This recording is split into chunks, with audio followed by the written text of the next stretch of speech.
सबके सब शिक्षक हैं और आज बड़ा ही शुभ दिन है। आज का दिन जो है गुरु पूर्णिमा का है, सोमवार का दिन, और सोमवार के दिन गुरु पूर्णिमा का दिन। तो इस गुरु पूर्णिमा के दिन हम लोग एक खास विषय की चर्चा करने वाले हैं और वह खास विषय है हिंदी। एग्जामिनेशन में यह आपका क्वालिफाइंग पेपर होने वाला है और हिंदी के मार्क्स हालांकि जुड़ने वाले नहीं हैं, क्वालिफाइंग है यह पेपर। और इस विषय के साथ हम लोग अब आगे की चर्चा करने वाले हैं। पुनः एक बार आप सबों का अभिवादन करते हुए मैं अपने विषय पर आता हूं। और आप सबको पता है कि बीपीएससी के द्वारा जो होने वाली परीक्षा है, उस परीक्षा में भाषा की दक्षता की परीक्षा इस हिंदी पेपर में होने वाली है। और इस भाषा दक्षता की परीक्षा में इसका नेचर भी क्वालिफाइंग है। इसका नेचर क्वालिफाइंग है। क्वालिफाइंग नेचर के बावजूद हम लोगों को हिंदी की समझ हमारे अंदर होनी चाहिए ताकि इसको क्वालिफाई करने में कहीं कोई प्रॉब्लम ना हो। आवाज आप तक पहुंच रही होगी।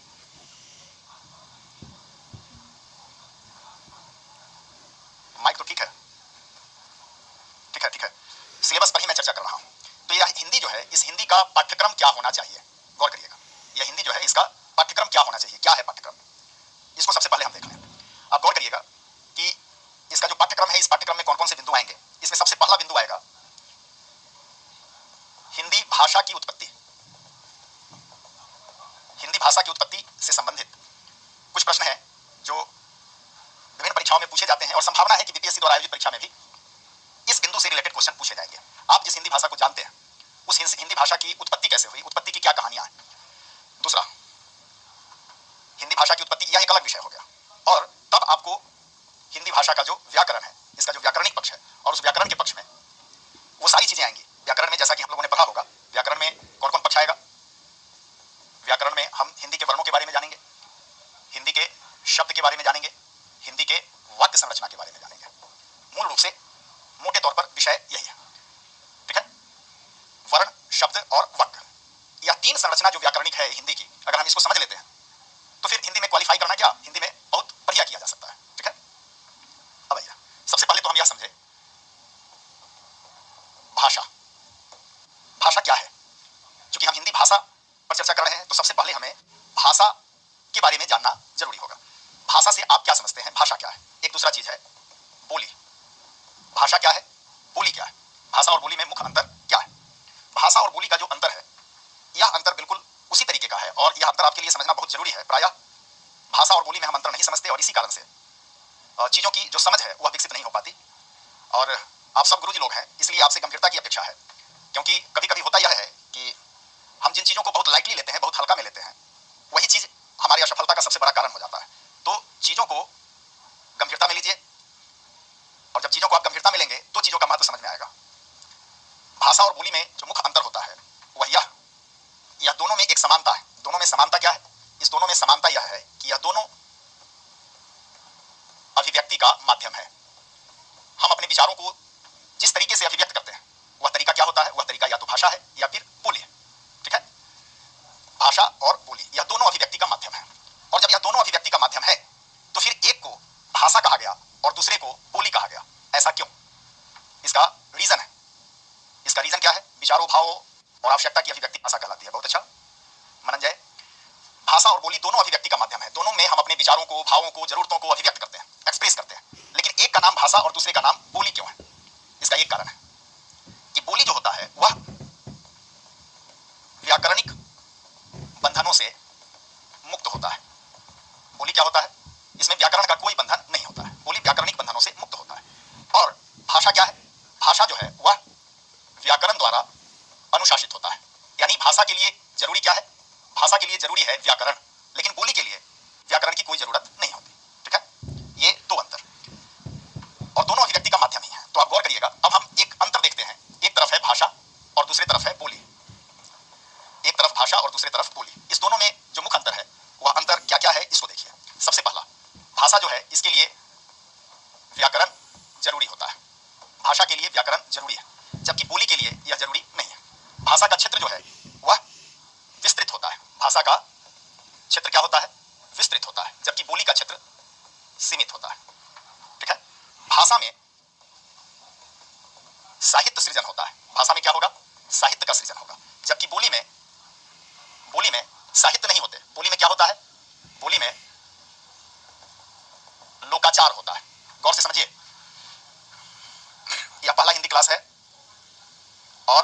सबों से रिक्वेस्ट करूंगा कि चीजों को गंभीरता से पहले समझिए, और गंभीरता आपके लिए खतरनाक हो सकता है तो गंभीरता पूर्वक समझिए। आप सब गुरुजी लोग हैं तो आपको बार बार यह चीज बताने की जरूरत नहीं होगी। तो भाषा में व्याकरण जरूरी होता है, बोली के लिए व्याकरण जरूरी नहीं है। भाषा का क्षेत्र विस्तृत होता है। विस्तृत कहने का मतलब कि भाषा पटना में बोला जाए में बोला जाएगा और न्यूयॉर्क में बोला जाए तो उसी रूप में बोला जाएगा। सृजन का मतलब रचना होता है, ठीक है। भाषा में साहित्य लिखा जाता है, गीत, कहानी, कविता, उपन्यास, यह सब भाषा में लिखा जाएगा, ठीक है। और लोकाचार का मतलब क्या होता है? लोकाचार का मतलब होता है सामान्य व्यवहार। सामान्य लोग जो आपस में व्यवहार करते हैं उसको बोलते हैं लोकाचार। तो चूंकि इसका क्षेत्र सीमित होता है और इसीलिए लोकाचार जो गांव घर में हम लोग आपस में बातचीत करते हैं, सामान्य व्यवहार होता है, वह व्यवहार क्या कहलाता है? वह व्यवहार कहलाता है लोकाचार, ठीक है। भाषा के लिए लिखित एवं मौखिक अभिव्यक्ति होती है। भाषा को कैसे अभिव्यक्त कर सकते हैं हम? तो भाषा की अभिव्यक्ति जो है वह दो तरीके से होती है, लिखित अभिव्यक्ति भी होगी और मौखिक अभिव्यक्ति भी होगी। यानी भाषा को हम लिखकर भी अभिव्यक्त कर सकते हैं और भाषा को हम बोलकर भी अभिव्यक्त कर सकते हैं। जबकि यह जो बोली है, बोली की अभिव्यक्ति कैसे होगी? केवल मौखिक अभिव्यक्ति होती है। बोली को लिखा नहीं जाता, इसकी अभिव्यक्ति क्या होगी? केवल मौखिक अभिव्यक्ति होगी, ठीक है। तो भाषा और बोली में और भी ढेर सारे अंतर बताए जा सकते हैं, लेकिन मूल रूप से भाषा और बोली के अंतर को समझना है तो क्या समझेंगे कि भाषा के लिए व्याकरण जरूरी होता है, बोली के लिए व्याकरण जरूरी नहीं है। भाषा का क्षेत्र विस्तृत होता है, बोली सीमित क्षेत्र में बोली जाती है। भाषा में साहित्य की रचना होती है और बोली लोकाचार में प्रयुक्त होता है। भाषा को लिखित रूप में और मौखिक रूप में दोनों रूपों में अभिव्यक्त किया जा सकता है, जबकि बोली की अभिव्यक्ति केवल और केवल मौखिक हो सकती है, लिखित अभिव्यक्ति नहीं हो सकती, ठीक है। यह हो गया भाषा और बोली का अंतर, ठीक है। यहां से एक प्रश्न आपके आएंगे, यहां से एक प्रश्न आएंगे। दूसरा प्रश्न, अब जो दूसरा टॉपिक है वह क्या है? वह टॉपिक है बोली और भाषा, ठीक है। इस दोनों के बीच किस प्रकार का संबंध है? यहां से एक प्रश्न बनता है। बोली और भाषा, इसका अंतर समझ लिया। इसके अंतर को समझने के बाद बोली और भाषा के बीच का जो संबंध है उस संबंध से एक क्वेश्चन आएगा, ठीक है। और वह कौन सा क्वेश्चन है? तो आप समझिए, बोली और भाषा के बीच का संबंध क्या होता है? तो बोली और भाषा के बीच का संबंध वही है जो एक शिशु और युवा का है। शिशु और युवा, इसका मतलब समझते हैं आप? इसका मतलब यह हुआ कि एक शिशु, एक छोटा बच्चा ही जब सियाना होता है तो वह युवक बनेगा। तो शिशु और युवा में जो संबंध है और इस दोनों में जो अंतर है वही अंतर बोली और भाषा में। जो शिशु है, आप गौर करिएगा, जो शिशु है, छोटा बच्चा है, तो छोटे बच्चों में उतनी गंभीरता नहीं होती है। आपको भी ध्यान में होगा, छोटे बच्चे सामाजिक कायदे कानून नियम उसकी परवाह नहीं करते, अर्थात वे सारे कायदे कानून से ऊपर होते हैं और प्रकृति के ज्यादा करीब होते हैं। बोली जो है वह भी प्रकृति के ज्यादा करीब है, अर्थात बोली मनुष्य की स्वाभाविक अभिव्यक्ति है। बोली क्या है? मनुष्य की स्वाभाविक अभिव्यक्ति है, वह प्राकृतिक स्थिति है। जबकि भाषा जो है वह अर्जित कुशलता है। इस चीज को गौर से समझिएगा, भाषा मनुष्य की अर्जित कुशलता है जिसको मनुष्य अर्जित करता है, जबकि बोली एक प्राकृतिक स्थिति है, उसके लिए अर्जित करने की जरूरत नहीं होती। बोली अपने परिवेश में आदमी सीख लेता है, परंपरा में, माँ की गोद में ही बोली सीख लेता है। तो बोली शिशु अवस्था है और भाषा युवा अवस्था है। अर्थात इसको ऐसे कह सकते हैं कि कोई भी भाषा अपनी पूर्व स्थिति में बोली होती है। कोई भी भाषा अपने पूर्व स्थिति में क्या होती है? बोली होती है। और दूसरी चीज कि यही बोली जो है, बोली का विकसित एवं व्याकरणिक नियमों में बंधा हुआ रूप भाषा है। यानी यही बोली जो है जब वह विकसित अवस्था में चली जाती है और व्याकरणिक अनुशासन या व्याकरणिक नियमों में बंध जाती है तो वह क्या कहलाती है? वह भाषा कहलाती है। जैसा कि आप में से किसी ने अभी कमेंट किया था कि मैथिली लिखी जाती है, तो स्वाभाविक है, मैथिली पहले बोली थी और इसी बोली का जब व्याकरण निर्मित हो गया, व्याकरण आ गए, निश्चित हो गए, तो यह बोली व्याकरण के नियमों में आबद्ध हो गई और यह क्या बन गई? भाषा बन गई। अर्थात जो आज आपके सामने भाषा है वह भाषा आज से पूर्व किस स्थिति में रही होगी? आज से पूर्व वह बोली रही होगी और बोली के बाद वह किस रूप में आई होगी? भाषा के रूप में आई होगी। तो दुनिया की कोई भी भाषा पहले बोली रही होगी और बोली के बाद उसका क्रमिक विकास हुआ होगा, एक के बाद एक क्रमिक रूप से वो विकसित हुई होगी और भाषा के व्याकरण के नियमों में जब वो आबद्ध हो गई होगी तो उसको क्या बोलते हैं? उसको भाषा बोलते हैं। अब गौर करिएगा, आपने देख लिया बोली और भाषा का संबंध क्या है कि हर एक भाषा जिसको हम आज जानते हैं वह अपने पूर्व अवस्था में क्या रही होगी? बोली रही होगी। और बोली क्या है इसका मतलब आप समझ गए, ठीक है। अब गौर करिएगा कि बिहार की बात लें, अभी हम बिहार की बात लें, तो आप में से अधिकांश लोग बिहार के ही हैं, देश के विभिन्न हिस्सों से आप जुड़े हैं। तो आप गौर करिएगा, आप बिहार में विभिन्न क्षेत्रों से आते होंगे, तो मान लीजिए मैं भाषा और बोली की बात बता रहा हूं,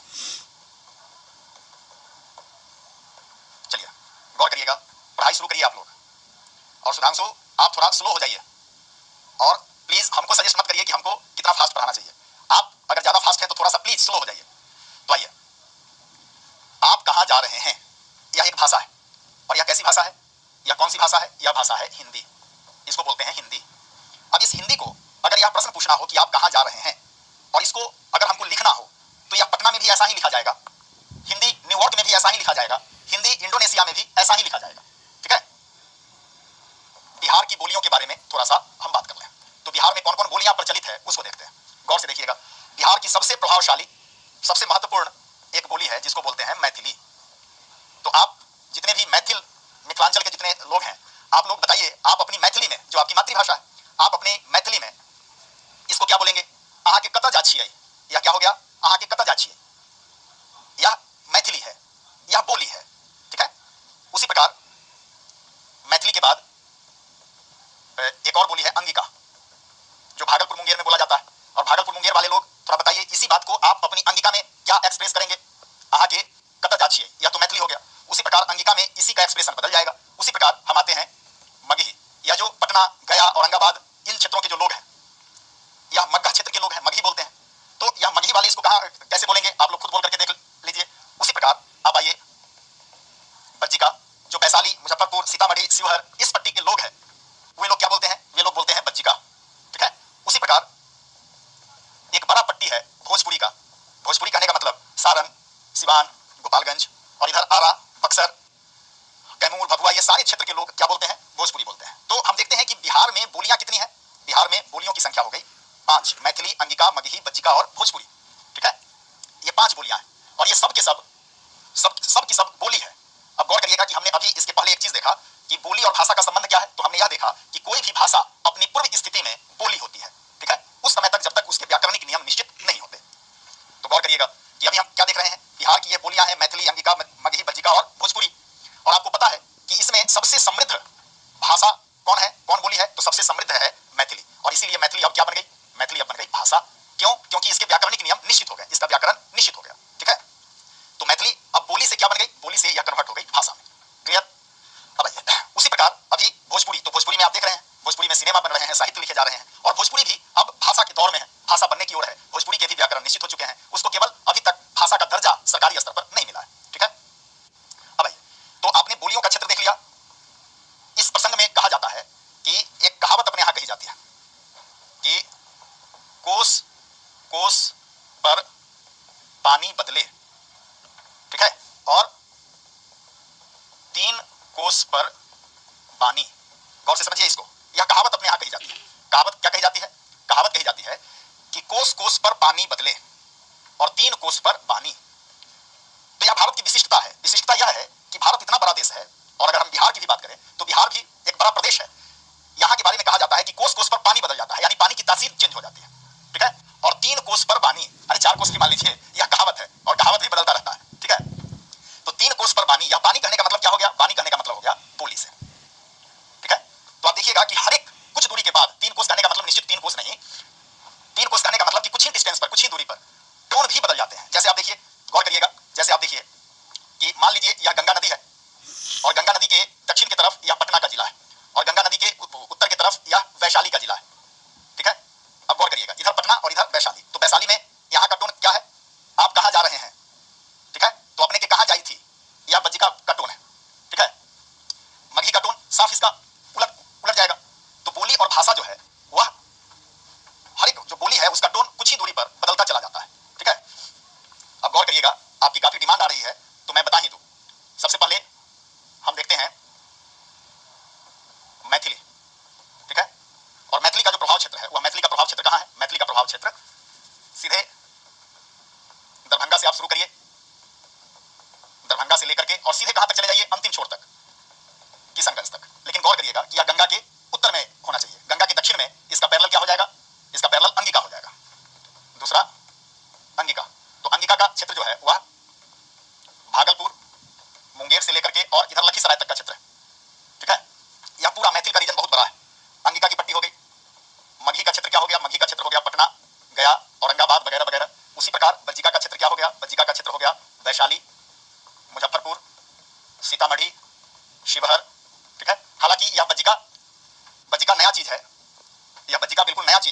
इसको राहुल सांकृत्यायन ने सबसे पहले बज्जिका का नाम दिया था। ये सारी चीज आपको ध्यान में रखनी चाहिए, ठीक है। उसके बाद फिर हम क्या देखते हैं, मगही के बाद बज्जिका हो गया और उसके बाद भोजपुरी। अब भोजपुरी का भी क्षेत्र काफी विस्तृत। भोजपुरी उत्तर बिहार में भी और दक्षिण बिहार में भी, दोनों एरिया में बोला जाता है। तो भोजपुरी में सारण, सिवान, गोपालगंज, ठीक है, मोतिहारी, आरा, बक्सर, रोहतास, यह सारा क्षेत्र जो है यह भोजपुरी का क्षेत्र है। तो इतनी बोलियां हैं बिहार में। अब आइए, तो हमने दो क्वेश्चन पर विचार किया। सबसे पहला क्वेश्चन देखा बोली और भाषा में अंतर।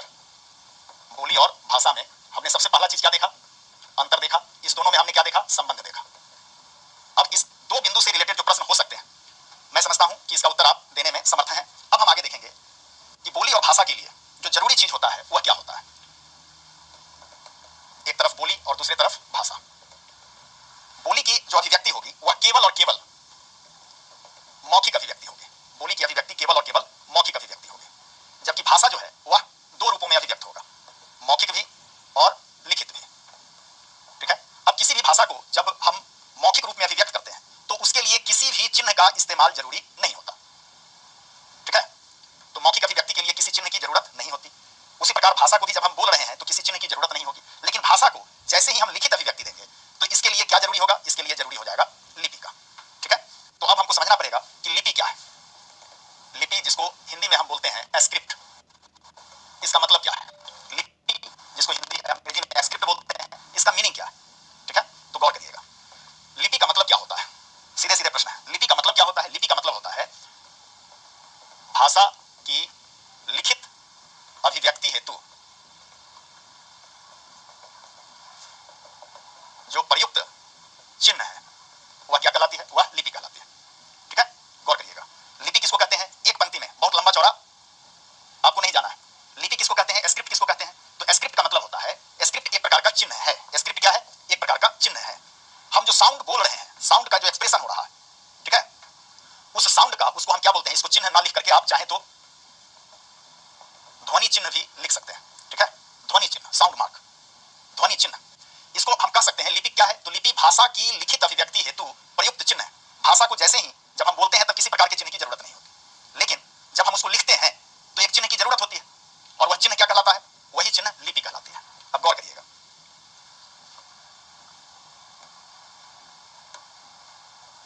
वही चिन्ह जो है लिपि कहलाती है। इस चिन्ह को आप ध्वनि चिन्ह भी कह सकते हैं, यह चिन्ह ध्वनि चिन्ह भी कहा जा सकता है। तो स्क्रिप्ट समझ गए, यह एक महत्वपूर्ण प्रश्न है। स्क्रिप्ट, लिपि किसको कहते हैं, तो भाषा की लिखित अभिव्यक्ति हेतु जो चिन्ह प्रयुक्त किया जाता है उसको हम स्क्रिप्ट कहते हैं, उसको हम लिपि कहते हैं। जैसे गौर करिएगा, आप लोगों ने पढ़ा होगा और आप बच्चों को पढ़ाते भी होंगे। बच्चों को क्या पढ़ाते हैं, आप बच्चों को पढ़ाते हैं कि गोल गोल अंडा सिपाही जी का डंडा, ऐसा करके पढ़ाते हैं ना। और तब आप बच्चों को बताते हैं कि बाबू यह इसको बोलते हैं क। इस तरीके से आप क सिखाते हैं बच्चों को, हम लोगों ने भी सीखा होगा।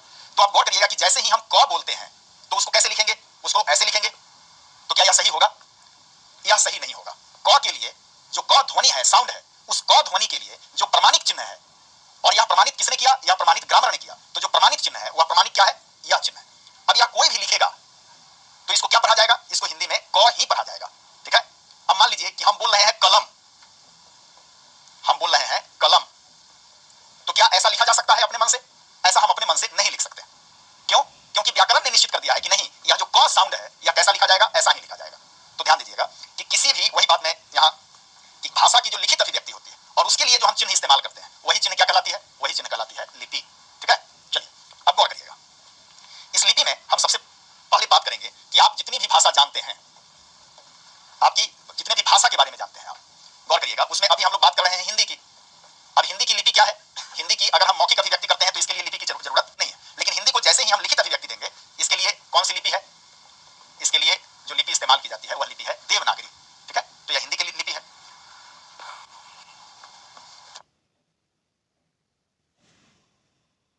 जिन विषयों पर हमने चर्चा की उसमें हमने 2-3 विषयों को देखा।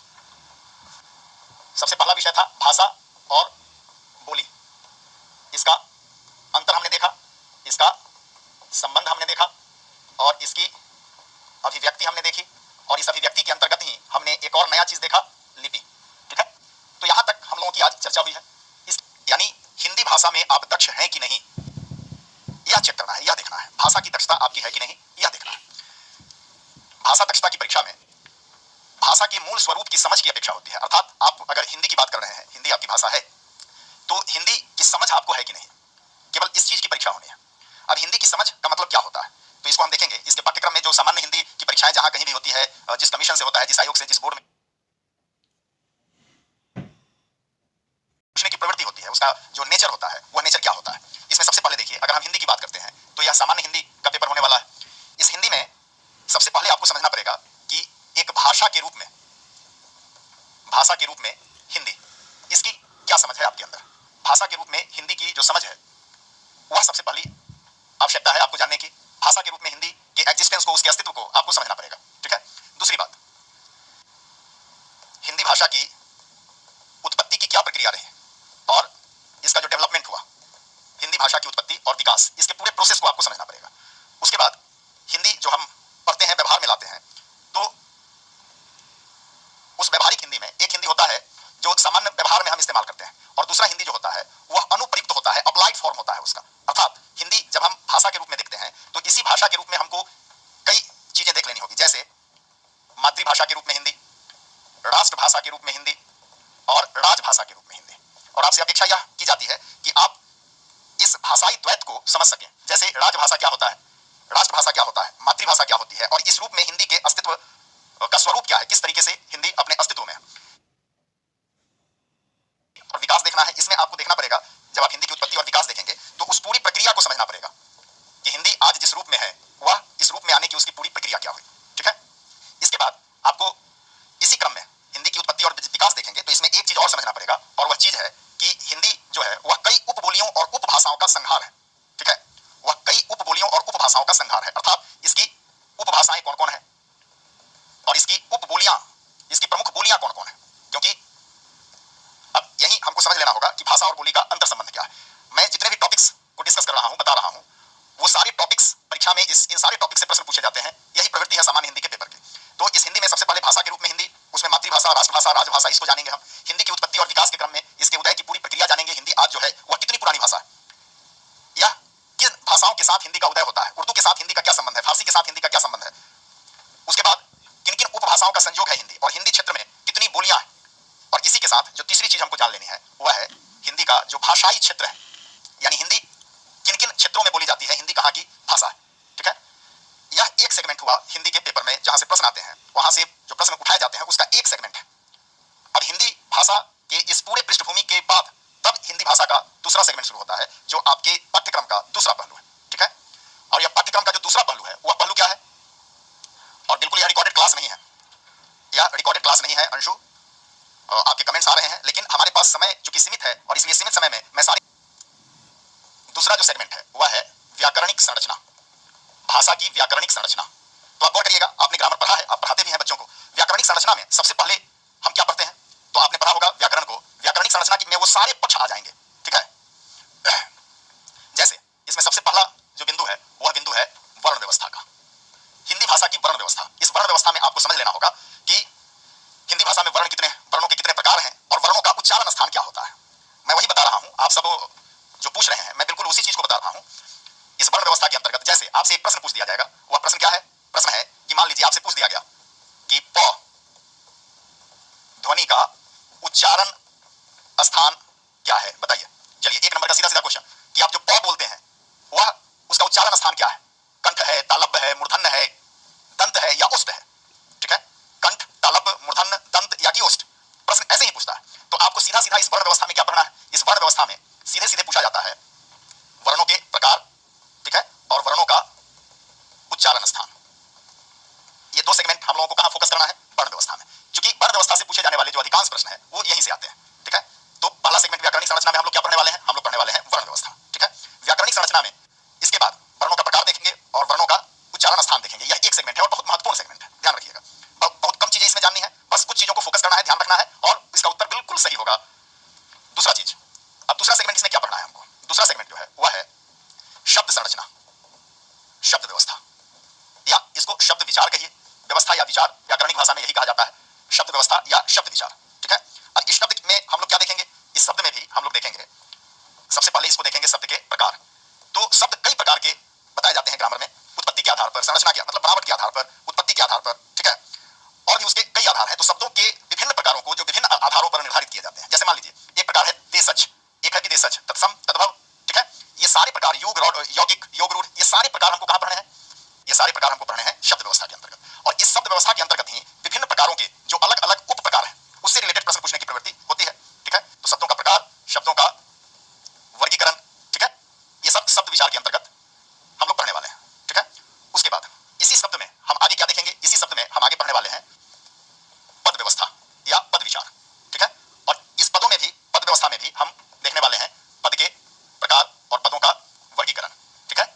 यह आपके लिए सिलेबस जानना इसलिए जरूरी है क्योंकि जब आप सिलेबस जान लेते हैं तो आपको पता होता है कि इसमें किन चीजों को छोड़ना है और किन चीजों को पढ़ना है, ठीक है। अब देखिए, जैसे ही हम शब्दों का वर्गीकरण करेंगे, शब्दों के वर्गीकरण में ही या शब्द विचार ही पढ़ रहे हैं और शब्दों के वर्गीकरण में ही हम वो सारे पक्ष पढ़ेंगे जिसको हम पार्ट्स ऑफ स्पीच बोलते हैं, ठीक है। जैसे संज्ञा, उसके बाद सर्वनाम। जैसे शब्दों का वर्गीकरण किया तो हमको क्या पढ़ना है? संज्ञा। अब आप खुद पढ़ाते होंगे बच्चों को, इस संज्ञा के अंतर्गत हम लोगों को क्या क्या पढ़ना है? तो मूल रूप से 3 चीजें इस संज्ञा के अंतर्गत पढ़नी है: संज्ञा का लिंग, संज्ञा का वचन और संज्ञा का कारक, ठीक है। इस सिलेबस में निर्धारित बिंदुओं को ध्यान में रखिएगा तो बहुत जल्द आप चीजों को समझ लेंगे। संज्ञा के अंतर्गत हमको क्या क्या पढ़ना है? लिंग, वचन और कारक, ठीक है। ये शब्दों के वर्गीकरण का सबसे पहला वर्ग है संज्ञा, जिसके अंतर्गत हमको लिंग, वचन और कारक, इसको पढ़ना है, ठीक है। उसके बाद हमको क्या पढ़ना है? तब हमको पढ़ना है शब्दों का दूसरा वर्गीकरण, संज्ञा के बाद सर्वनाम और इसके जितने भी भेद उपभेद हो सकते हैं प्रयुक्त तरीके से, ठीक है, वो सब के सब पढ़ने हैं। उसके बाद फिर विशेषण, ये सब शब्दों का वर्गीकरण है। तो शब्द पर हमको बहुत ज्यादा फोकस करना है इसी वर्गीकरण में। इस वर्गीकरण को हम आगे 2 वर्ग में बांटेंगे। एक वर्ग बांटेंगे, शब्दों का एक वर्ग है जिसको विकारी बोलते हैं, शब्दों का एक दूसरा वर्ग है जिसको अविकारी शब्द बोलते हैं। तो जब हम शब्दों को पढ़ेंगे तो उसमें हम इन सारी चीजों को देखते चलेंगे, ठीक है। चलिए, शब्दों के बाद जो भाषा का सबसे महत्वपूर्ण पहलू है वह है वाक्य विचार, ठीक है, या वाक्य व्यवस्था, सिंटैक्स जिसको बोलते हैं। सिंटैक्स, वाक्य विचार या वाक्य व्यवस्था। तो इस सिंटैक्स में, वाक्य विचार में हम क्या बोलते हैं? इसके अंतर्गत हमें जिन चीजों को देखना है उसमें सबसे पहला है वाक्य के प्रकार, और इस प्रकार के अंतर्गत ही हमें वाक्य के शुद्धिकरण पर ध्यान देना है। दैट्स इनफ, यही है हमारा सिलेबस, इससे ज्यादा और कुछ नहीं है। तो इतना छोटा सिलेबस है, लेकिन ध्यान रखिएगा कि इसके अंदर ढेर सारी चीजें हैं। सबसे पहले वर्ण व्यवस्था, उसके बाद शब्द व्यवस्था, पद व्यवस्था, उसका वर्गीकरण और उसके बाद फिर वाक्य विचार। इसमें वाक्य के प्रकार और वाक्य का शुद्धिकरण, ठीक है। चलिए, अब आइए, ये तो हो गया आपका सिलेबस। अब आगे देखते हैं। अभी हम लोग जो कुछ भी डिस्कस करेंगे वह टॉपिक पर ही डिस्कस करेंगे। इसमें आज का सबसे पहला टॉपिक जो डिस्कशन का है वह क्या है? सबसे पहला टॉपिक है भाषा। एक शब्द है भाषा। भाषा का अर्थ क्या होता है? भाषा का मतलब होता है यह अभिव्यक्ति का माध्यम है। भाषा क्या होता है? अभिव्यक्ति का माध्यम है। लेकिन अब यहां समझना है यह अभिव्यक्ति क्या होगी या कैसी अभिव्यक्ति होगी। तो भाषा जो है अभिव्यक्ति का माध्यम है। कैसी अभिव्यक्ति? मौखिक और लिखित। अर्थात हम अपने विचारों को जब मौखिक और लिखित दोनों तरीके से अभिव्यक्त करना चाहें तो जिस माध्यम को हम अपनाएंगे वह माध्यम क्या है? भाषा है। उसी प्रकार एक दूसरा टर्म है और दूसरा टर्म है बोली। और यह बोली क्या है? बोली का मतलब होता है कि यह भी अभिव्यक्ति का ही माध्यम है। यह भी अभिव्यक्ति का ही माध्यम है। लेकिन यह कैसी अभिव्यक्ति होनी चाहिए? यह अभिव्यक्ति जो है वह केवल और केवल मौखिक अभिव्यक्ति होगी। यह कैसी अभिव्यक्ति होगी? केवल और केवल मौखिक अभिव्यक्ति होगी। तो भाषा और बोली में मूल अंतर यही है। अर्थात बोली को हम लिखित रूप नहीं दे सकते। अब आइए दूसरा टॉपिक, ये सारा क्वेश्चन है कि यह जो भाषा है और बोली है इस दोनों का संबंध क्या है। अंतर तो आपने देख लिया, इस दोनों का संबंध क्या है। तो भाषा और बोली का जो संबंध होता है वह संबंध बिल्कुल वैसा ही होता है जैसा एक शिशु और युवा का होता है। अर्थात बोली का विकसित एवं व्याकरण से अनुशासित स्वरूप भाषा कहलाती है। भाषा क्या होती है? जब कोई बोली व्याकरण के नियमों में आबद्ध हो जाती है, व्याकरण के नियमों से अनुशासित हो जाती है, तो वह क्या बन जाती है? भाषा बन जाती है। अर्थात प्रत्येक बोली, प्रत्येक भाषा आरंभ में बोली होती है और बोली ही विकसित होकर के क्या बनती है? भाषा बन जाती है। सीधी सी बात है। अर्थात अगर आज हिंदी एक भाषा है, आज हिंदी अगर एक भाषा है तो बताइए कि यह भाषा इसके पूर्व कोई ना कोई बोली रही होगी, कोई ना कोई बोली रही होगी। यही प्रश्न है आपके लिए। तो आप बताइए कि हिंदी जो आज भाषा है इसके पहले यह बोली रही होगी तो वह कौन सी बोली रही होगी? किसी का कमेंट्स नहीं आ रहा है। चलिए, तो हिंदी जो है आज एक भाषा है, लेकिन इसके पहले यह एक बोली थी। वह कौन सी बोली थी? तो आप आइए, इसका उत्तर है कि यह खड़ी बोली थी। यह क्या थी? खड़ी बोली थी। यही खड़ी बोली आज किस रूप में जानी जाती है? यही खड़ी बोली आज हिंदी के रूप में जानी जाती है, क्योंकि खड़ी बोली बोली थी, ध्यान रखिएगा, और हिंदी क्या हो गई? हिंदी भाषा हो गई। क्लियर? मतलब मैं जो आपको बता रहा हूं, या क्या बता रहा हूं? मैं यह बता रहा हूं कि हिंदी की उत्पत्ति कैसे हुई। यह प्रश्न आपके इस टॉपिक से जुड़ा हुआ है। हिंदी भाषा की उत्पत्ति कैसे हुई, इस टॉपिक से जुड़ा हुआ आपका यह पहला टॉपिक है, हिंदी भाषा की उत्पत्ति और विकास। गौर करिएगा, इसके इतिहास को पढ़ाना मेरा उद्देश्य नहीं है। इसके इतिहास को पढ़ाने का कोई बहुत फायदा नहीं होने वाला है, जानकारी बढ़ेगी, लेकिन हमको अभी सामने परीक्षा है, तो परीक्षा में जो प्रश्न पूछे जाएंगे उस प्रश्न को ध्यान में रखते हुए, उन सारे प्रश्नों को ध्यान में रखते हुए, उसके प्रकृति के मुताबिक चीजों को हमको देखना है। ठीक है? चलिए, तो हिंदी की उत्पत्ति और विकास की प्रक्रिया को समझते हैं। हिंदी की उत्पत्ति और विकास की जो प्रक्रिया है, वो सीधे सीधे कहा जाता है कि संस्कृत को देव भाषा कहा जाता है। और आप सुनते होंगे कि संस्कृत सभी भारतीय भाषाओं की जननी है, ऐसी बात सुनी जाती है। तो गौर करिएगा, हिंदी की उत्पत्ति की प्रक्रिया क्या रही। सबसे पहले तो हम देख लेते हैं कि हिंदी की प्राचीनता क्या है, यानी यह कितनी प्राचीन भाषा है। तो गौर करिएगा, हिंदी 1000 साल से ज्यादा पुरानी भाषा नहीं है। मतलब इसको हम क्या मान सकते हैं? 1000 वर्ष, इससे ज्यादा प्राचीन यह भाषा नहीं है। और जो हिंदी है, हिंदी की एक सहोदरा, इसकी एक सहोदर भाषा मानी जाती है। हिंदी की एक सहोदर भाषा, सहोदर का मतलब एक ही उदर से उत्पन्न, मतलब एक ही मां से उत्पन्न सहोदर भाषा। ठीक है? वह भाषा है जिसको आप कहते हैं उर्दू। अर्थात जिस हिंदी को हम अभी समझ रहे हैं, वह हिंदी और यह उर्दू दोनों सहोदरा है। सहोदरा मतलब एक ही समय में उत्पन्न, यानी इन दोनों भाषाओं की उत्पत्ति की जो अवधि है, वह अवधि समान है। तो इसकी उत्पत्ति को हम कैसे समझें? इसकी उत्पत्ति को समझने की एक प्रक्रिया है, एक प्रोसेस है, एक फ्रेम है, जिस फ्रेम को आप दिमाग में रखिएगा, और वह सीधे सीधे प्रश्न आता है। संस्कृत, संस्कृत से प्राकृत, प्राकृत से अपभ्रंश, और अपभ्रंश से आधुनिक भारतीय भाषाएं। तो भारत में आज जितने भी आधुनिक भारतीय भाषाएं हैं, ठीक है? अरे सत्यजीत यादव जी, ये रिकॉर्डेड क्लास बिल्कुल नहीं है, लेकिन आप बताइए कि हजारों लोगों का कमेंट्स हैं, अगर कमेंट्स पर 1-1 मिनट समय दिया जाए तो 1 घंटे की अवधि में कितने कमेंट्स लिए जाएंगे? बिल्कुल यह रिकॉर्डेड नहीं है, आप बिल्कुल लाइव क्लास में, ध्यान रखिएगा।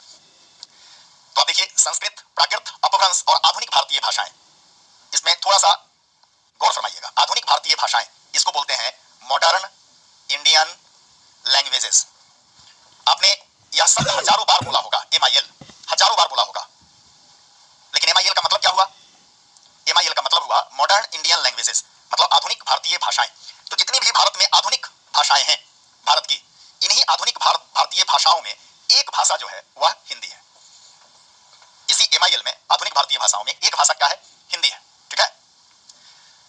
और तमाम आधुनिक भारतीय भाषाओं की उत्पत्ति हिंदी सहित, हिंदी तो एक है, तो हिंदी सहित तमाम आधुनिक भारतीय भाषाओं की उत्पत्ति कहां से होती है? अपभ्रंश से होती है। अपभ्रंश कहां से निकलता है? प्राकृत से निकलता है। और यह प्राकृत कहां से छुट जाता है, कहां से निकलता है? तो इसकी उत्पत्ति भी कहां से होती है? संस्कृत से होती है। ठीक है? और तो हिंदी की जो प्रक्रिया रही है, वह प्रक्रिया क्या रही? संस्कृत से प्राकृत, प्राकृत से अपभ्रंश, और अपभ्रंश से हिंदी, यह प्रक्रिया रही। और यह केवल हिंदी के संदर्भ में ही नहीं, भारत के तमाम भाषाओं के संदर्भ में यही चीज, यही फार्मूला और यही पैटर्न लागू होता है। ठीक है? चलिए, अब आइए, अब इस चीज को कैसे समझें? यह तो आपके प्रश्न का एक सीधा सीधा उत्तर हो गया, लेकिन इस प्रश्न को समझें कैसे? मान लीजिए अगर थोड़ा सा ट्विस्ट आया क्वेश्चन में, तो यह प्रश्न गलत हो सकता है, तो इसकी एक समझ विकसित कर लीजिए। 5 मिनट की चर्चा है, आप उसको देख लीजिए।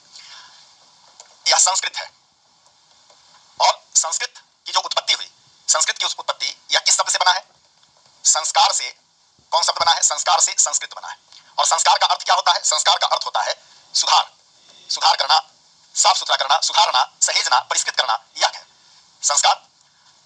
पहले जब कोई ग्रामर नहीं था, कोई व्याकरण नहीं था, कृष्ण में सब अभी पाली प्राकृत सब पढ़ा रहा हूं, बस केवल आप धैर्य से चीजों को समझिए तो आपको काफी फायदा होगा। आप देखिएगा, संस्कार का अर्थ क्या होता है? संस्कार का अर्थ होता है सुधार करना, परिमार्जित करना। जैसे आपके बाल बिखरे हुए हो, आपने कंघी किया, इसका मतलब आप संस्कार, आपने खुद का संस्कार किया। तो संस्कार शब्द का अर्थ होता है सुधार करना, और इसी संस्कार शब्द से क्या बना है? संस्कृत। इसका मतलब क्या होता है? इसका मतलब होता है सुधरा हुआ।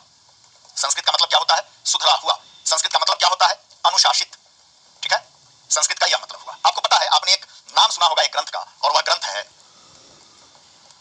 अष्टाध्यायी। वह ग्रंथ क्या है? अष्टाध्यायी।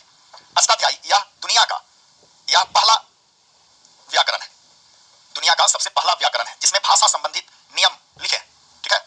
तो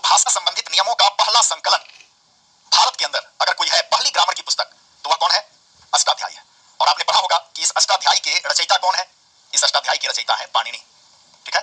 और चूंकि पाणिनि ने अष्टाध्यायी लिख दिया था, ग्रामर लिख दिया था,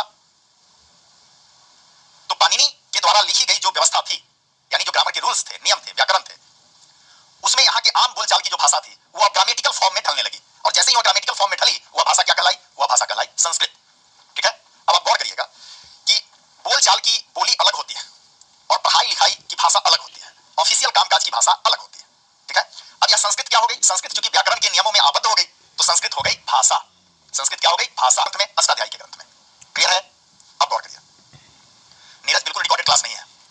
तो पाणिनि ने अष्टाध्यायी लिखा और अष्टाध्यायी में भाषा संबंधित नियमों का संकलन कर दिया, और उन नियमों के आलोक में जो भाषा सुधार दी गई, संस्कारित कर दी गई, अनुशासित कर दी गई, वह भाषा क्या बन गई? संस्कृत बन गई। संस्कृत भाषा के रूप में आ गई। लेकिन इसका क्या मतलब कि अगर आप अंग्रेजी मीडियम से पढ़ रहे हैं तो क्या अपने सामान्य बोलचाल की भाषा जो गांव में, घर में माँ के साथ आप इस्तेमाल करते हैं, वह भूल जाते हैं? नहीं भूल जाते हैं। अगर कोई भोजपुरी रीजन का हो तो भोजपुरी बोलेगा, मैथिल रीजन का मैथिली बोलेगा। तो इसका मतलब कि भाषा भले वह व्याकरण के नियमों में आबद्ध हो जाए, लेकिन इसके बावजूद बोली जस की तस बनी रहेगी, यानी बोली बना रहेगा। बिल्कुल उसी तरीके से जैसे आप भले क्लास, आप मीडियम अंग्रेजी चुन लिया, आपने शिक्षा का माध्यम अंग्रेजी चुना, तो आप अंग्रेजी पढ़ते हैं, अंग्रेजी लिखते हैं, परीक्षा अंग्रेजी में देते हैं, ठीक है। लेकिन जब आप घर में आते हैं तो घर में कौन सी भाषा बोलते हैं? घर में आप बोलते हैं बहुत सारे लोगों को ऐसा ताज्जुब हो रहा है कि यह क्लास रिकॉर्डेड है। अरे भाई, रिकॉर्डेड नहीं है, यह 4 जुलाई 2023 का क्लास है, ठीक है, कंफर्म। 4 जुलाई 2023 का क्लास है, नॉट रिकॉर्डेड। और बोली यथावत चलती रही, और यह बोली जो है, यही बोली कहलाती है प्राकृत। तो आप अंतर समझ गए कि भाषा कौन बन गई? संस्कृत, और बोली कौन रह गई? प्राकृत। क्लियर है? अब इस प्रेम को समझ लीजिए, इधर भाषा और इधर बोली। भाषा जब कभी भी बनेगी, बोली, भाषा बन जाएगी, लेकिन बोली फिर भी रहेगा, वो कभी समाप्त नहीं होता है। तो गौर करना, तो भारत में प्राचीन काल में सबसे पहली भाषा जो बनी, क्योंकि वह व्याकरण के नियमों में संस्कारित हो गई, तो वह क्या कहलाई? वह कहलाई संस्कृत। अब संस्कृत क्या बन गई? भाषा बन गई। लेकिन संस्कृत यह भद्र जनों की भाषा थी, पढ़े लिखे लोगों की भाषा थी, साहित्य की भाषा थी, ठीक है। लेकिन इसके साथ साथ एक बोली भी चलती रही, और वह बोली क्या चलती रही? वह बोली जो थी वह थी प्राकृत। यानी जिस समय संस्कृत भाषा बन गई, सामान्य बोलचाल की का माध्यम, सामान्य व्यवहार का माध्यम, वह क्या बन गई? वह बची रही, वह बची रही प्राकृत। तो प्राकृत बोली रही और भाषा क्या बन गई? संस्कृत, ठीक है। अब आइए, बाद में चल के इस प्राकृत बोली विकसित होकर के क्या बनेगी? तो बोली विकसित होगी तो भाषा बन जाएगी। तो बाद में चल के यह प्राकृत भी भाषा बन गई, यानी प्राकृत के भी ग्रामर लिख दिए गए, यानी प्राकृत को भी व्याकरणिक नियमों में आबद्ध कर दिया गया। तो अब भाषा क्या आ गई? अब प्राकृत भी क्या बन गई? भाषा बन गई, ठीक है। लेकिन बोली अब भी बची रहेगी, तो अब बोली क्या हो? अपभ्रंश। बोली क्या हो जाएगी? अपभ्रंश। उत्तर को मैं बता दूं, हाँ आ गया, पाली भाषा है या बोली? तो पाली जो है वह अपने आरंभ में, पाली समझ लीजिए, पाली जो है उसको कहा जाता है आर्ष प्राकृत। आर्ष प्राकृत का मतलब हुआ प्राकृत की प्रारंभिक अवस्था। प्राकृत की जो प्रारंभिक अवस्था है वह आर्ष प्राकृत कहा जाता है, ठीक है। तो गौर करिएगा, पाली भी एक प्रकार का प्राकृत ही है। और आपको स्मरण करा दूं कि अशोक के पीरियड में अशोक की जो राजभाषा थी, वह राजभाषा क्या थी? प्राकृत थी। तो निश्चित रूप से प्राकृत उस समय सामान्य बोलचाल की भाषा नहीं रही होगी,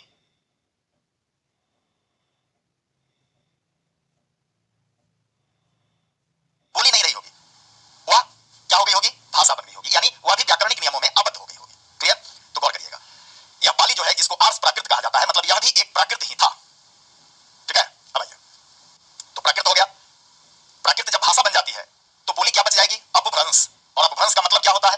तो गौर करिएगा, अपभ्रंश का मतलब होता है बिगड़ा हुआ रूप, बिगड़ा हुआ रूप, बिगड़ा हुआ रूप। गौर करिएगा, अपभ्रंश का मतलब हुआ बिगड़ा हुआ रूप, इसका शाब्दिक अर्थ यह हुआ अपभ्रंश, ठीक है। तो अब बोली क्या बच गई? अपभ्रंश बच गई। आप प्रक्रिया देख लिए कि पहले जो भाषा बनी वह क्या थी? संस्कृत, तो बोली बच गई प्राकृत। फिर प्राकृत जब भाषा बनती है तो बोली क्या बच जाती है? अपभ्रंश। और अपभ्रंश का अर्थ क्या होता है? अपभ्रंश का अर्थ होता है बिगड़ा हुआ रूप। क्लियर? आपको ध्यान रखना चाहिए कि यही प्राकृत है जिस प्राकृत को बुद्ध ने भी अपनाया और महावीर ने भी अपनाया।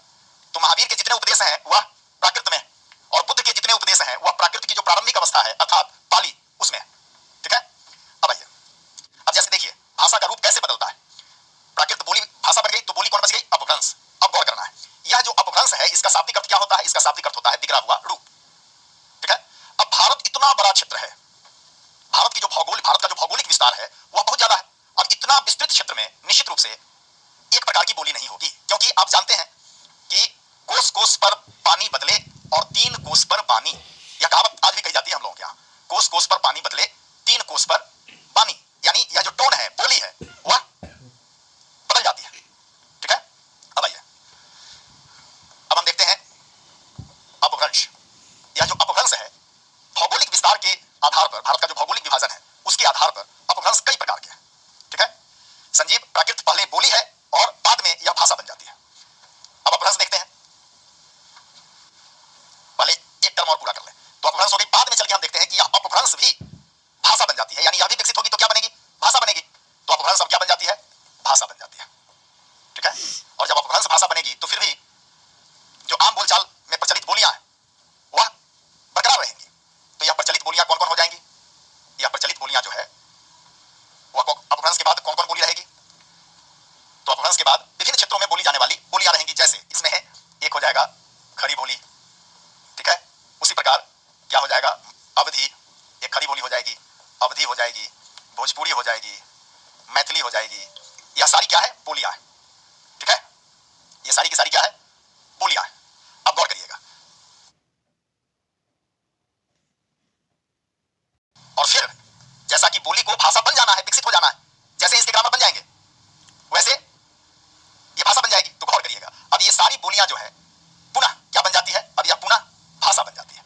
और इन सारी बोलियों से जो भाषाएं बनती है वह भाषा क्या कहलाती है, वह कहलाती है MIL, मॉडर्न इंडियन लैंग्वेजेस, और हिंदी इसी में से एक है।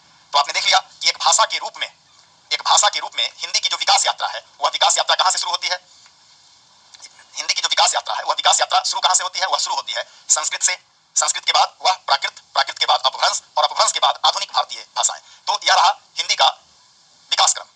ठीक है, पुनः एक बार इसको कंक्लूड करिए, और गुंजन कंफ्यूज होने की बिल्कुल जरूरत नहीं है। बोली और भाषा में पहले किसका विकास हुआ, काजी हसन। भाई आप लिखना बाद में सीखते हैं, बोलना और व्यवहार करना पहले सीखते हैं। तो बोली जो है प्राकृतिक स्थिति है, या बोली जो है मनुष्य का प्राकृतिक गुण है, वह अपने आसपास परिवेश में सीख लेता है। लेकिन भाषा जो है वह अर्जित कुशलता है। भाषा के लिए आपको ग्रामेटिकल फॉर्म्स जानने होंगे, ग्रामर के नियम जानने होंगे, और उसके मुताबिक भाषा की अभिव्यक्ति होती है। ठीक है, मगही भी बोली ही है, मगही, मैथिली, भोजपुरी, अंगिका, यह सब की सब बोली है। तो आज आपने यह देखा कि किस तरीके से हिंदी भाषा का विकास क्रम संस्कृत से शुरू होते हुए प्राकृत, अपभ्रंश और तब आधुनिक भारतीय भाषाओं तक आती है, जिसमें हिंदी भी एक है। तो बोली प्राकृतिक अवस्था है, भाषा एक अर्जित कुशलता है जिसको हम बाद में अर्जित करते हैं। ठीक है, तो बोली और भाषा का जो अंतर संबंध है और किस तरीके से हिंदी भाषा का विकास हुआ, आज की क्लास में आपने इतना देखा। ठीक है, बहुत सारे लोगों का कमेंट्स आ रहा है, सीधे आता है कि हिंदी भाषा की उत्पत्ति का क्रम क्या रहा। तो इस क्रम को कल हम लोगों ने समझा था, और क्रम को समझते हुए हम लोगों ने यह देखा था हिंदी भाषा की उत्पत्ति का जो क्रम है वह क्रम कहां से शुरू होता है, संस्कृत से शुरू होता है, संस्कृत के बाद यह प्राकृत में आता है, प्राकृत के बाद यह अपभ्रंश में आता है, और अपभ्रंश के बाद तब वर्तमान में हिंदी के रूप में अवस्थित हो जाती है। तो इस सीक्वेंस को हम लोगों ने कल देखा था। तो ये तो हिंदी की उत्पत्ति की कहानी थी। अब हम, जैसा कल हमने चर्चा किया था कि कोई भी बोली भाषा बनती है, तो हिंदी एक भाषा के रूप में हम जानते हैं। इसकी बोली कौन थी, किस बोली से यह विकसित हुई, यानी अपभ्रंश का कौन सा रूप था। तो आज इसको हम देखेंगे। हमने यह देखा था कि अपभ्रंश, इसका शाब्दिक अर्थ क्या होता है, अपभ्रंश का शाब्दिक अर्थ होता है बिगड़ा हुआ रूप। अपभ्रंश का शाब्दिक अर्थ क्या होता है, इसका शाब्दिक अर्थ होता है बिगड़ा हुआ रूप, बिगड़ा हुआ या विकृत रूप जो है उसको क्या बोलते हैं, अपभ्रंश। इसका सीधा मतलब है कि अपभ्रंश पहले क्या था, अपभ्रंश पहले एक बोली थी, और बाद में जब अपभ्रंश के भी व्याकरण निश्चित कर दिए गए, निर्मित हो गए, तो फिर अपभ्रंश भी भाषा बन गई। अब अपभ्रंश जब भाषा बनेगी तो अपभ्रंश के बहुत सारे क्षेत्रीय रूप होंगे, विभाजन होंगे। अपभ्रंश का जो विभाजन होगा उसमें कौन कौन अपभ्रंश होगा, तो गौर करिएगा। अपभ्रंश के जो क्षेत्रीय रूप थे उसमें सबसे पहला जो रूप है वह है मागधी। सबसे पहला रूप क्या है, मागधी। दूसरा रूप है अर्धमागधी। इसका तीसरा रूप जो है वह है शौरसेनी, और इसका चौथा रूप जो है वह है महाराष्ट्री, और इसका पांचवा रूप जो है वह है पैसाची।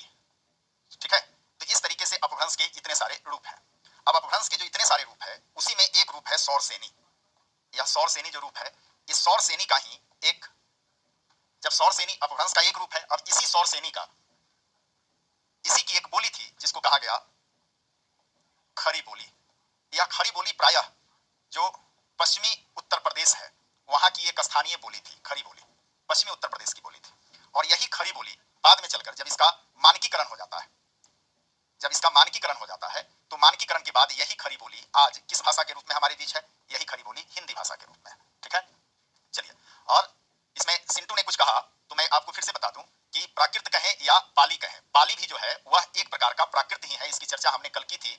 पाली को भाषा वैज्ञानिकों ने क्या नाम दिया है, पाली के लिए जो नाम प्रयुक्त किया है वह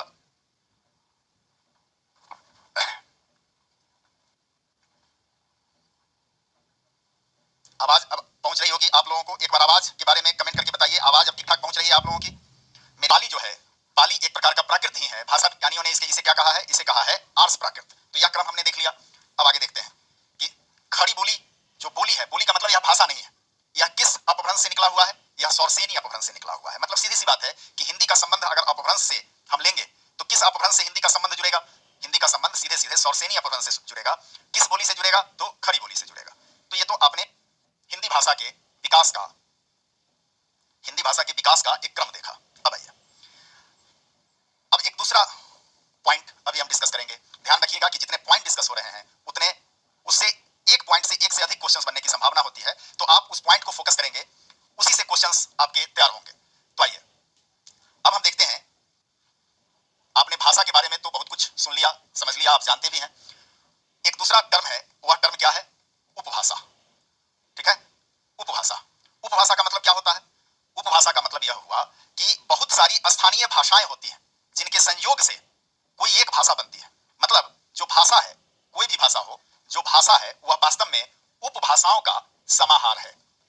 जो भाषा है वह उपभाषाओं का समाहार होता है। समाहार का मतलब क्या होता है, समाहार का मतलब होता है समुच्चय। समुच्चय का मतलब क्या होता है, कलेक्शन। ठीक है, चलिए, तो कोई भी भाषा उपभाषाओं का समाहार होता है, अर्थात किसी भी भाषा में एक से अधिक उसकी उपभाषाएं होगी, एक से अधिक उपभाषाओं के मिलने से कोई एक भाषा निर्मित होती है।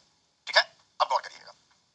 अब हम अगर हिंदी की बात करें, हिंदी की बात करें तो हिंदी की उपभाषाएं कौन कौन है, यानी किन किन उपभाषाओं के मिलने से हिंदी भाषा का निर्माण होता है, हिंदी भाषा का गठन होता है, ये सीधी सी बात है।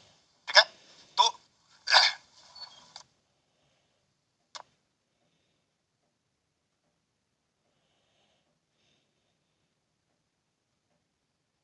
लगता है साउंड का इशू सॉल्व हो गया होगा, आप लोगों को कोई प्रॉब्लम नहीं हो रहा होगा। की बात करते हैं, यानी कई उपभाषाएं जब आपस में मिली होंगी तो एक भाषा बनी होगी। हिंदी अगर एक भाषा है तो उसकी कई उपभाषाएं होंगी। भाषा वैज्ञानिकों ने हिंदी की उपभाषाओं की संख्या जो बताई है वह है 5। हिंदी की कितनी उपभाषाएं हैं, 5। कौन कौन, उसमें सबसे पहली उपभाषा जो है वह है पश्चिमी हिंदी। पश्चिमी हिंदी नहीं, सबसे पहले हम देखते हैं राजस्थानी। सबसे पहले राजस्थानी, यह राजस्थानी उपभाषा है। हिंदी की पहली उपभाषा है राजस्थानी, यानी राजस्थानी हिंदी। ठीक है, अब चलिए, यह जो राजस्थानी हिंदी है, इस हिंदी के अंतर्गत बहुत सारी बोलियां हैं। गौर करिएगा, यह उपभाषा है। यह क्या है, हिंदी की उपभाषा है, जिसकी संख्या कितनी है, जिसकी संख्या है 5। और एक उपभाषा के अंतर्गत ढेर सारी बोलियां होंगी। बोलियां यानी जिसका परिष्कृत रूप नहीं होगा, जिसका कोई व्याकरणिक स्वरूप नहीं होगा। तो गौर करिएगा कि एक उपभाषा के अधीन ढेर सारी बोलियां होंगी। तो गौर करिएगा, जब हम राजस्थानी की बात करते हैं, जब हम राजस्थानी की बात करते हैं तो राजस्थानी उपभाषा में कौन कौन सी बोलियां होंगी, तो गौर करिएगा, इसमें मेवाती है, मालवी है, जय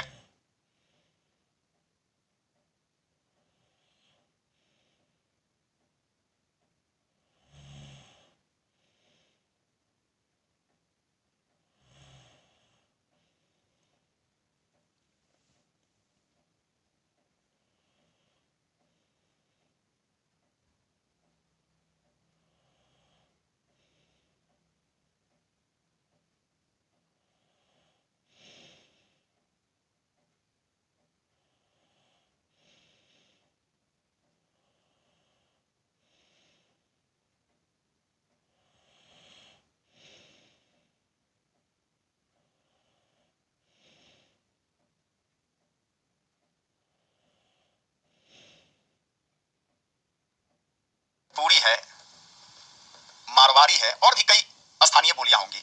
ये सारी बोलियां, मेवाती, मालवी, जयपुरी, मारवाड़ी, ये सब बोलियां हैं जो किस हिंदी के अंतर्गत आएगी, वह राजस्थानी हिंदी के अंतर्गत आएगी। तो हिंदी की